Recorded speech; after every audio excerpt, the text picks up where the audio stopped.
तुम्हाला जमते का बघा, नाहीतर नशेखोरांचा बंदोबस्त आम्ही करतो, असा सज्जड दम सांगलीकरांनी पोलिसांना देतात सांगली पोलीस अखेर नशेखोरांविरोधात रस्त्यावर उतरलेत. सांगली आणि मिरज उपविभागात दारुडे व नशेखोरांच्या अड्ड्यांवर पोलिसांनी एकाच वेळी छापे टाकण्यास सुरुवात केली. ताब्यात घेण्यात कारवाई करणे हे नेहमीचेच रुटीन बाजूला ठेवून सांगलीकरांना अपेक्षित हान की बडीव हा कलकलमी कार्यक्रम सांगली पोलिसांनी राबवला आहे. सांगली जिल्ह्यात जानेवारी महिन्यात 6 मुर्दे पडलेत. सांगली शहरातील विश्रामबाग परिसरात 3 तर सांगली शहर पोलिसांच्या हद्दीत 1 खून झालाय. नशेखोरी फोफावल्याने हे प्रकार घडत होते. याच पार्श्वभूमीवर पोलिसांचा याकडे कानाडोळा झाल्याचा आरोप होत होता. 4 दिवसांपूर्वी विश्रामबाग परिसरातील लिमये मळा येथे नशेखोरांनी क्रांतिकुमार शेडबाळे यांचा खून केला. यानंतर मात्र सांगलीकरांच्या संयमाचा कडेलोट झाला.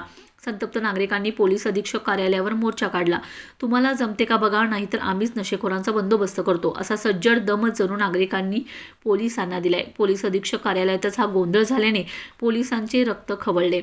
सर्वच नशेखोरांचा बंदोबस्त करायचा हा एककलमी कार्यक्रम ठरलाय. सांगली आणि मिरज उपविभागात पथके नियुक्त केलेत. साध्या वेशात हातात काठ्या घेऊन पोलीस रस्त्यावर उतरलेत. पोलिसांनी कारवाईस सुरुवात करण्यापूर्वीच डार्क स्पॉट निश्चित केलेत.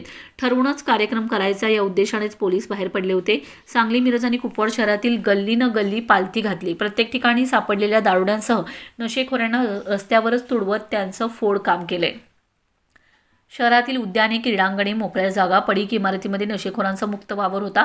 या ठिकाणी रात्रभर नशेखोरांचा धिंगाणा सुरू असायचा. विश्रामबागमधील पडीक इमारतींसह नशेखोरांच्या अड्ड्यांवर पोलिसांनी धाव घेतली. नशेखोरांना चोपत रस्त्यावर आणले. नागरिकांसमोर त्यांना उठाबशा काढायला लावलेत. पळ काढणाऱ्या नशेखोरांचा पाठलाग करत त्यांना चोप देण्यात आलाय. यानंतर कल्पद्रुम क्रीडांगण परिसरात पोलिसांचा मोर्चा वळला. त्या ठिकाणी तळीरामांना पोलिसांनी पाठलाग करत खाक्या दाखवल्या. मात्र आता या कार्यक्रमात सातत्य हवे असे नागरिकांतून मागणी होत आहे.